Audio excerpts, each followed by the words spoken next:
Hurricane Maria inflicted damage estimated at $95 billion. What's the state of the economy there now? Well, it could not have come at a worse moment.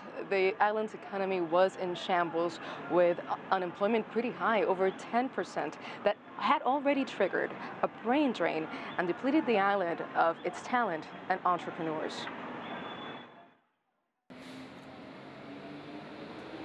Puerto Rico sought bankruptcy-type relief in May of last year. The move in response to a crushing burden of $74 billion in bond debt and $49 billion in pension obligations. This before Hurricane Maria ravaged the island and obliterated its power grid. Many left. Even more were convinced to leave after the storm. When we got here, I think the first thing that we started thinking about was like, so a lot of people is leaving. Our customer probably is leaving. Condado is touristic, and well, families are being able to work, but big companies. So a lot of those companies were closing too. So it was like, so our customer already left. So what we're gonna do?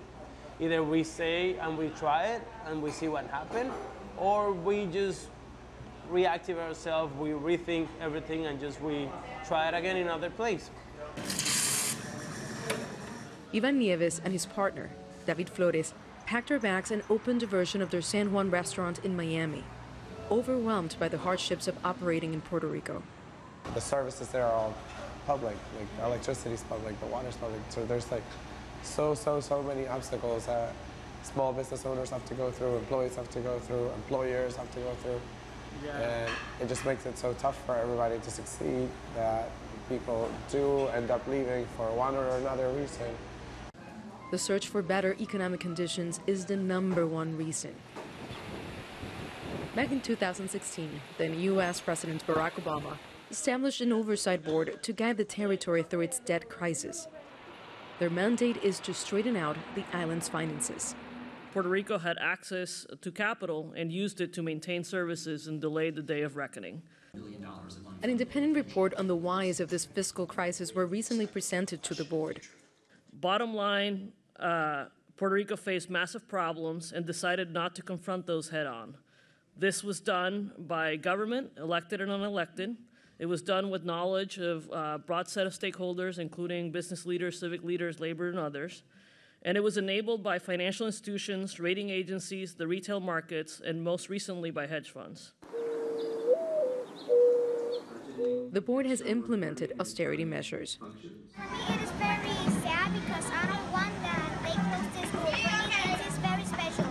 And it gets more special because this is a bilingual school. I didn't know English, but when I started to be in this school, I learned a lot of English. Her school was among nearly 300 public schools closed.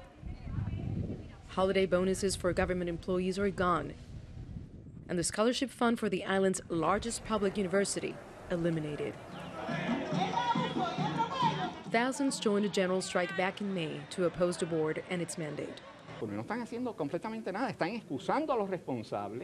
They are not doing anything here.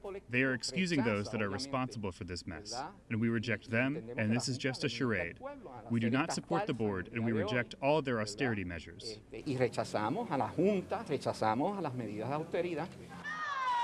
Locals disagree on the route out of the fiscal crisis, but many Puerto Ricans are not ready to give up. Ivan and David decided to give the island a second chance. What made you reopen in Puerto Rico? I think that at the end it was the community who pushed us to open up, because on Puerto Rico store, the lights are something like this, but you can see it even from the entrance of the Condado Avenue.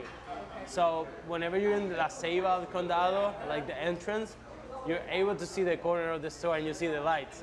So I remember this lady coming to the store, it's like, Nene, you're not able to shut down those lights. Those are the hub lights for Condado. You're not able to shut it down. And they did not. The Oversight Board faces opposition from unions and government employees, and local legislators refuse to follow its recommendation to alter a labor law that strictly prohibits employers from dismissing workers without a just cause. So one more time, we see politics getting in the way of progress for this U.S. territory. Jessica.